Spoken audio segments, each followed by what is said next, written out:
Hello guys and welcome back to my channel. So if you new to this channel और आपने इस channel को अगर अब तक सब्सक्राइब नहीं करा है तो भाई जल्दी से सब्सक्राइब कर देंगे, क्योंकि यहाँ पर हम लोग जो है वो क्या कर रहे हैं, class 12th CBSE physics board exam की प्रिपरेशन कर रहे हैं।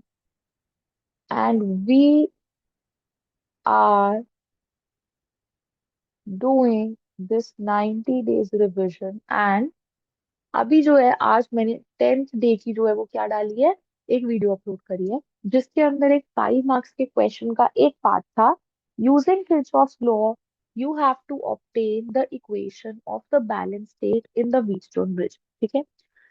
अब इस क्वेश्चन को हमने कैसे करना है, और ये क्वेश्चन जो है वो बहुत ज्यादा इंपॉर्टेंट है आपका बोर्ड के पर्पज से। तो एक बारी जल्दी से हम लोग देखते हैं उस डेरिवेशन को। सबसे पहले आपको एक व्हीटस्टोन ब्रिज का जो है वो क्या बनाना है, सर्किट डायग्राम बनाना है कुछ इस तरीके से।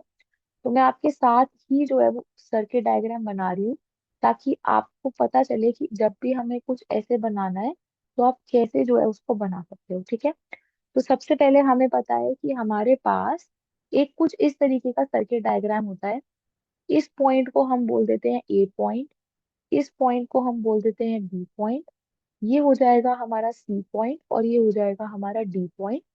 और यहाँ बीच में हमने जो है बी और डी के बीच में एक गैल्वेनोमीटर लगाया है। And these A and C points, यहाँ से हमने जो है अपनी क्या दे रखी है, बैटरी को कनेक्ट कर रखा है कुछ इस तरीके से। This is how our Wheatstone bridge looks, right.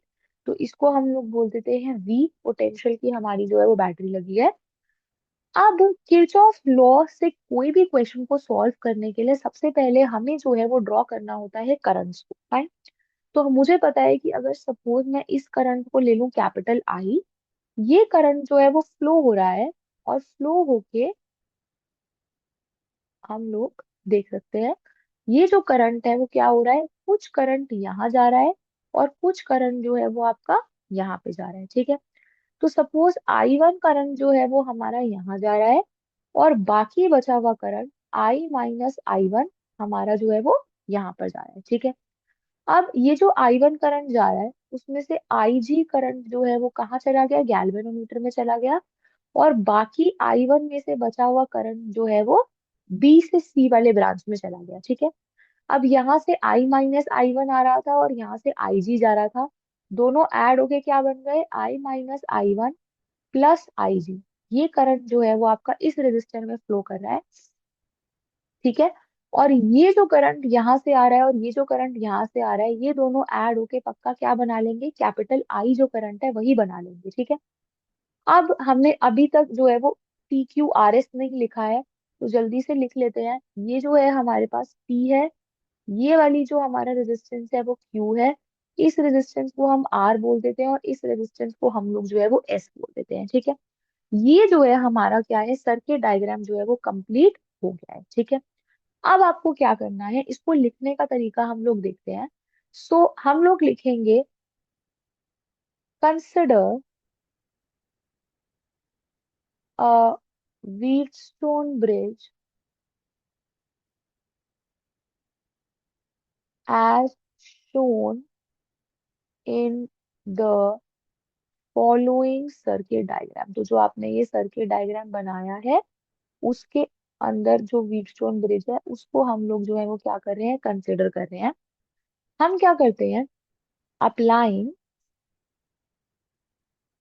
हम लोग अप्लाई कर रहे हैं किरचॉफ का सेकेंड लॉ। और किस में अप्लाई कर रहे हैं, तो मेश। पहले हम लोग कौन सा मेश ले रहे हैं, हम लोग मेश ले रहे हैं ये वाला मेश। ठीक है। ए से बी जा रहे हो आप, फिर बी से डी जा रहे हो और डी से वापस आ रहे हो। ठीक है। तो मेश कौन सा ले रहे हैं हम लोग, ABDA, ये मेश जो है वो हम लोग ले रहे हैं। इसके अंदर हमें क्या करना है, इसके अंदर हमें जो है वो KVL लगाना है अपना। तो ये जो है वो हमारी क्या है, लूप की डायरेक्शन है। ABDA मेश बोल सकते हैं, लूप बोल सकते हैं। जल्दी से हम लोग क्या करते हैं, इक्वेशन लिखते हैं। ए से स्टार्ट कर रहे हैं हम लोग, पहली जो रेजिस्टेंस है वो आ रही है P, P के अंदर जो करंट है वो क्या है, I1। लूप और करंट सेम डायरेक्शन में है तो साइन क्या हो जाएगा, प्लस। बी से आप गैल्वेनोमीटर में जा रहे हो, गैल्वेनोमीटर की रेजिस्टेंस को हम लोग बोल देते हैं कैपिटल जी, और लूप और करंट सेम डायरेक्शन में है तो जी आई जी। फिर उसके बाद गैल्वेनोमीटर से आप कहाँ जा रहे हो, डी से ए में जा रहे हो, तो अब लूप और करंट की डायरेक्शन जो है वो ऑपोजिट हो गई है, तो we will get a minus sign, resistance, और उसके अंदर जो करंट है आई माइनस आई वन। अब हम पूरा मेश घूम लिए हैं तो ये किसके इक्वल आ गया, ये आपका इक्वल आ गया जीरो। ठीक है, this is equal to your zero. अब नेक्स्ट मेश जो हम लोग यूज करने वाले हैं, कोशिश करेंगे जो मेश अभी यूज करें हैं वही जो है वो एग्जाम के लिए भी जो है वो यूज करें, क्योंकि ये वाली जो डेरिवेशन है वो आपने एक बारी खुद से करके जो है वो देख रखी है। ठीक है, तो उससे क्या होगा, आप अगर कोई सिली मिस्टेक करोगे तो आपको उसी टाइम अंदाजा लग जाएगा कि नहीं, यहाँ पे ना मैंने कहीं प्लस माइनस की गलती करी है। क्योंकि जब मैंने पहले इस क्वेश्चन को रिवाइज किया था, जब मैंने पहले इस क्वेश्चन को सॉल्व करा था, तो वहां पे ये रिजल्ट ऐसे आ रहा था, यहाँ पे कुछ गड़बड़ लग रही है मुझे, तो मैं जल्दी से एक बार रीचेक कर लेता हूँ कि क्या मैंने सही करा या नहीं करा। ठीक है, इसीलिए जो लूप अभी ले रहे हो सॉल्व करने के लिए वही लूप जो है वो प्रेफर करना। ठीक है, तो मेश अगली हम लोग ले लेते हैं B C D B. B C D B का मतलब यहां से पहले बी, बी से सी, सी से डी एंड डी से बैक टू बी। ठीक है, लूप की डायरेक्शन हमारी ये हो जाएगी बी से डी बी। ठीक है, अब इसके अंदर भी हम लोग केवीएल लगाते हैं, बी से स्टार्ट कर रहे हैं, पहले कौन सा आ रहा है, रेजिस्टर क्यू आ रहा है, इसके अंदर करंट कितना है, आई वन माइनस आई जी। फिर उसके बाद अगला जो है वो आ रहा है एस। तो अब लूप की डायरेक्शन और एस में जो करंट है उसकी डायरेक्शन क्या है, ऑपोजिट है, तो एक माइनस का साइन लगाएंगे, एस लिखेंगे, I minus I one plus I G. And फिर उसके बाद गैल्वेनोमीटर पे आ गए आप, तो गैल्वेनोमीटर में करंट की डायरेक्शन और लूप की डायरेक्शन अलग है, तो minus G I G is equal to zero. ये जो है हमारे पास दो इक्वेशंस आ गई हैं, एक आ गई है इक्वेशन वन और एक आ गई है आपकी इक्वेशन टू। जल्दी से थोड़ा सा आगे चलते हैं। अब हमें क्या करना है, हमें पता है when the Wheatstone bridge is in the balanced condition, when the Wheatstone bridge is in balanced condition,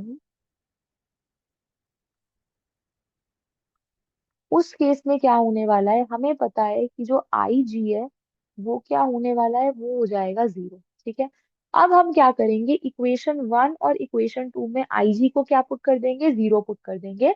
तो जो पहली इक्वेशन है वो बन जाएगी P I one minus R I minus I one is equal to zero. यही बन रही है मेरी इक्वेशन पहली। और जो दूसरी इक्वेशन बन रही है मेरी वो बन जाएगी Q I one minus S I minus I one is equal to zero. तो पी आई वन आपका आ रहा है equal to R times I minus I one, और क्यू आई वन आपका आ रहा है S times I minus I. अब अगर मैं इन दोनों को डिवाइड कर दूं, ठीक है, जो मेरे पास दो इक्वेशंस आई हैं फाइनली, दैट इज दिस, इसको मैं इक्वेशन थ्री बोल देती हूँ, इसको मैं इक्वेशन फोर बोल देती हूँ। जब मैं इक्वेशन थ्री को फोर से डिवाइड करूंगी तो मुझे मिल जाएगा P I one divided by Q I one is equal to R I minus I one divided by S I minus I one.